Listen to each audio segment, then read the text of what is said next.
I'd like to thank everybody here. This is just a fantastic honor, but I do have to tell you, being introduced by Doc, I had no idea what he would say.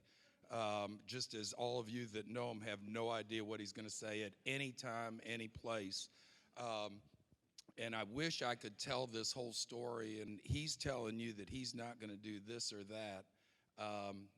We played at 7:30 at Fairfax against Annandale. It was a rivalry game and all that stuff.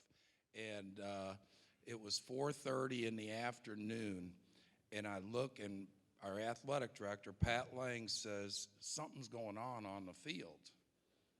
So I walk out to the field, and there's one person in the stadium, and it's Doc. And he is pacing up and down the sidelines, yelling. And I'm like, okay, he's on drugs, and something's going on here.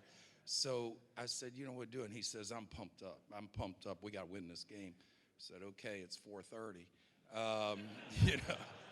So long story short, though, and this is the part I can't really relate to you. My coach's office was outside the locker room down a hallway, and we're getting ready for, we've done pregame. We come back in. I go in my office for a minute, and Doc goes straight into the locker room, and he's going to address the team. And this is pregame, and I'm like, I stayed back. I didn't know what he was doing or anything. And I can't tell you what he had to say. I cannot do that here, or else I will be carried out by the police. But what I will tell you is that when I heard a few things, I went running back into the locker room, and I had a sophomore who, after the game, said to me, he goes, I can't believe that man talks that way. And he was, but the kids, I had never seen a football team more excited to play, and I was like, wow, I had nothing to say at all, so I'm getting ready to say something. I said, hey, why don't we go ahead and go out now and see if we can play, because Doc took care of everything else.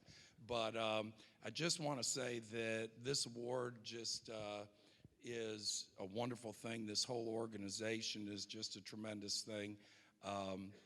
And football to me, even though Doc says it's all baseball, football to me has been very special. Probably the biggest reason why I've coached for so long is that I have a wife who just decides that that's all I should ever do. And I had some words of wisdom from my dad. My dad told me before he passed that I was the only person he ever knew that never worked a day in his life, because he said all you do is go through school days and then go out and play with kids. It is the greatest job in the world, to be very honest. There's a lot of parts that people talk about parents and this and that and everything else, but it used to be 3.5 hours, now it's 2.5 hours. Those times in practice, you can be out with a group of kids, and all kids are good kids. It's just a matter of we got to just make sure that we kind of lead them in the right direction. But you get to go out and immerse yourself with those kids and forget about championships and stuff. You'll find out about 10 to 12 years later if you were successful in working with those kids. When they come back and they introduce you to their wives and they tell you about their job, now you feel like you've done something, actually. And coaching high school football has just been a special thing for me. Just don't want to go to any other level. Just think it's the greatest thing in the world. Last but not least, when I watch the stuff about Patriot Point and that, I just have to relate one thing. I was lucky enough to be chosen to coach Team USA in the International Bowl a couple years ago. And when I watched that stuff on there, I have never been more honored as a football coach to stand up in front of a team before we start and say, guys, we're going out and play for our country.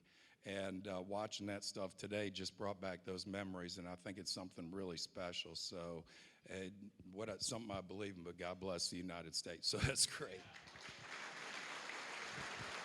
Thank you, man. Amen. You're awesome. Oh, no, you're the best. I ain't going to tell them what you said. No, I don't even remember what the fuck was, man.